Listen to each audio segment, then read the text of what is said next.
Hello guys, నేను experience చేసిన ఒక ఇన్సిడెంట్ని షేర్ చేసుకుందాం అనుకుంటున్నాను. ఏమైందంటే ఇవాళ సండే, ఎగ్జాక్ట్గా మన ఫ్రైడే మేము ఆఫీస్ నుంచి రిటర్న్ వచ్చేటప్పుడు ట్రైన్ ఆగిపోయింది. తర్వాత మాకు అనౌన్స్మెంట్ ఇచ్చారు ఏంటంటే ఎర్త్ క్వేక్ వల్ల ట్రైన్ ఆగిపోయింది అనేసి. సో అప్పుడు ట్రైన్లో ఉన్న మోస్ట్లీ జాపనీస్ పీపుల్ ఎక్కువ ఉన్నారు. ఒక 5-3% పీపుల్ మాత్రమే ఫారినర్స్ ఉన్నారు, లైక్ వర్కింగ్కి వచ్చిన వాళ్ళైనా టూరిస్ట్కి వచ్చిన వాళ్ళైనా.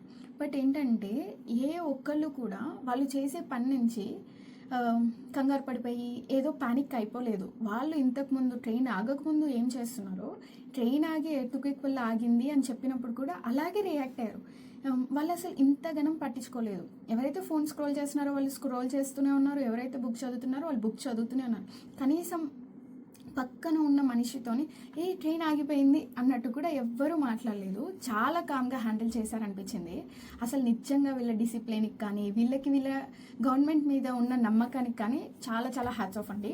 ప్లస్ అలాగే ఏంటంటే వీళ్ళ గవర్నమెంట్ కూడా చాలా చాలా ప్రికాషన్స్ ఆల్రెడీ తీసేసుకొని ఉండిద్ది. ప్లస్ వీళ్ళందరూ కూడా ఎర్త్ క్వేక్ కానీ సునామీస్ కానీ వచ్చినప్పుడు ఎలా రియాక్ట్ అవ్వాలి, ఎక్కడికి వెళ్ళాలి అనే నాలెడ్జ్ చాలా బాగా ఉంటుంది వీళ్ళకి. సో కాబట్టి అది చాలా హెల్ప్ అవుతుంది అనుకుంటున్నాను. వీళ్ళు చాలా కామ్గా హ్యాండిల్ చేశారు.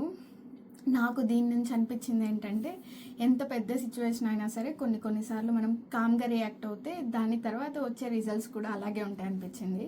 5 minutes ఆగింది, దాని తర్వాత ట్రైన్ యాజ్ యూజువల్ నార్మల్గా వెళ్ళిపోయింది. ఎవ్వరికి ఏ హామ్ జరగలేదు, ఎటువంటి ప్రాబ్లం రాలేదు. సో కాబట్టి మనం కూడా ఒకళ్ళని చూసి డిసిప్లిన్గా కామ్గా ఉండడం, కామ్గా రియాక్ట్ అవ్వడం నేర్చుకోవాలి. That's all for the video. అదే నేను చెప్పాలనుకున్నాను. మీకు కనుక నచ్చినట్టయితే do like, share and subscribe to my channel. Thanks for watching. మతానే.